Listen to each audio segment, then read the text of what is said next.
UP के STF chief Amitabh Yash जी जुड़े हुए हैं। वरिष्ठ आईपीएस अधिकारी है, वरिष्ठ आईपीएस अधिकारी एडीजी हैं, एसटीएफ के इंचार्ज हैं अमिताभ यश जी।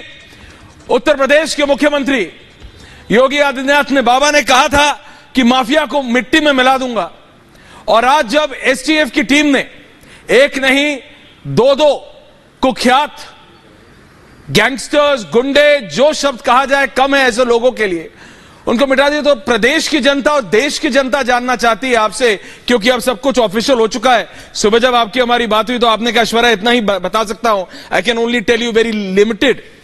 तो अगर आप बता सके अब कि एग्जैक्टली हुआ क्या था, क्योंकि वो पिक्चर देखी, वो विजुअल देखे, मोटरसाइकिल गिरी हुई है, दो गैंगस्टर्स, उनके हाथ में sophisticated weapons, what exactly happened sir?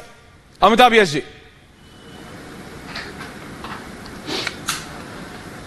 24 फरवरी को जो घटना हुई थी जी, उसको पूरे देश ने सीसीटीवी फुटेजेस के माध्यम से देखा था।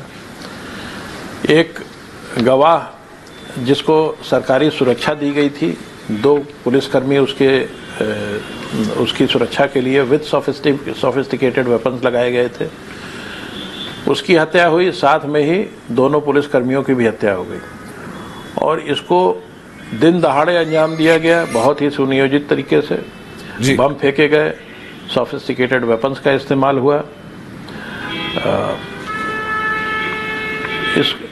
इसकी जो पूरे घटनाक्रम की जानकारी सीसीटीवी फुटेजेस और टेक्निकल इंटेलिजेंस के माध्यम से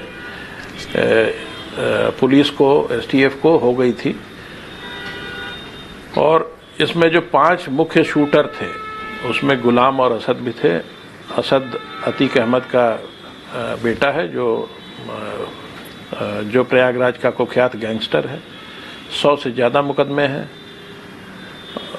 हिस्ट्री शीट भी खुली हुई है।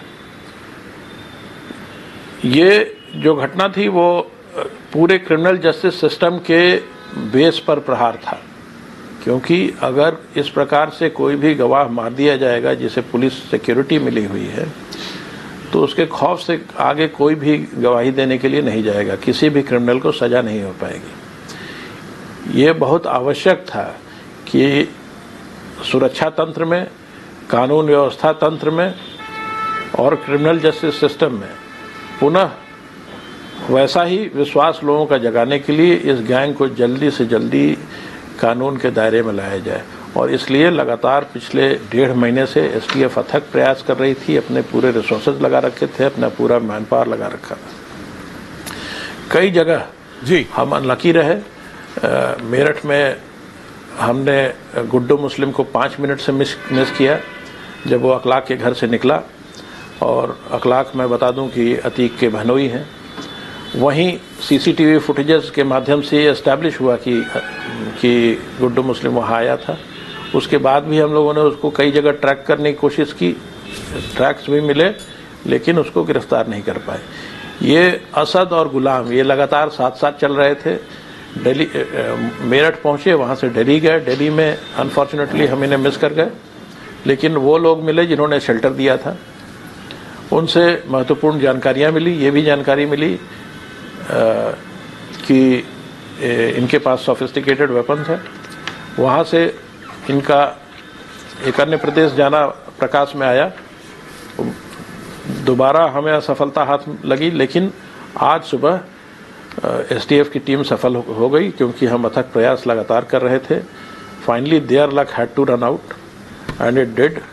एंड आज की जो गोलीबारी हुई आपस पुलिस में और असद और गुलाम में, उसमें असद और गुलाम सेकंड बेस्ट रहे। Amitabh ji, you are live on Republic Bharat and Republic World. मैं सिर्फ इतना आपसे पूछ रहा था कि क्या ये किसी नई वारदात की फिराक में थे, क्योंकि इनके पास सोफिस्टिकेटेड वेपन्स थे, बाइक पे थे, भाग रहे थे, क्या इसका कोई अंदेशा था आपकी टीम के पास? अतीक अहमद को उसी रास्ते से, उसी इलाके से, साबरमती से लाया गया था जो इन गैंग्स का मूवमेंट हो रहा था। इससे ऐसा अंदेशा जनरेट हुआ, ऐसा हम लोगों को शक हुआ। पुलिस को ने कंक्लूड किया कि ये कोई इंसिडेंट क्रिएट करने के फिराक में है।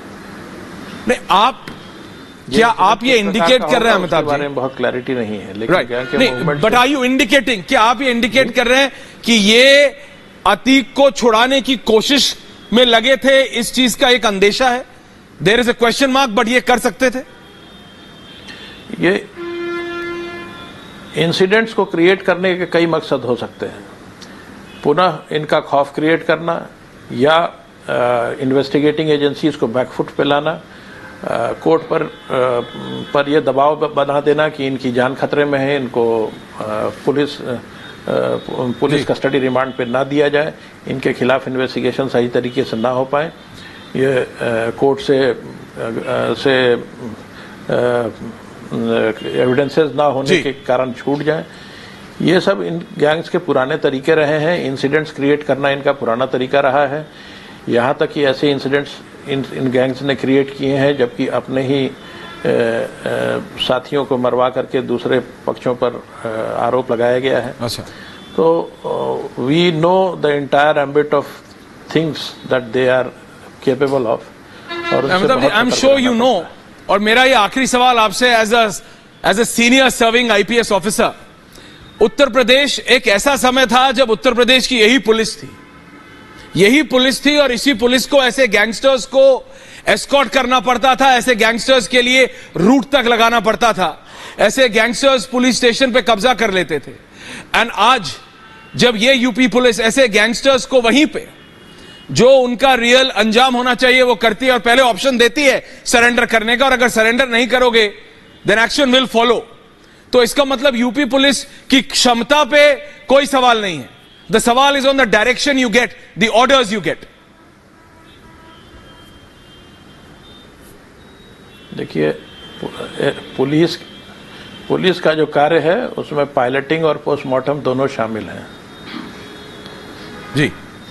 तो पुलिस पायलटिंग भी करती है, पोस्टमार्टम भी कराती है। कोई भी अगर ये सोचता है कि सिर्फ पायलटिंग हो गई, आगे कोई कार्रवाई नहीं होगी, तो गलतफहमी में है, और गलतफहमी कभी न कभी दूर हो जाती है।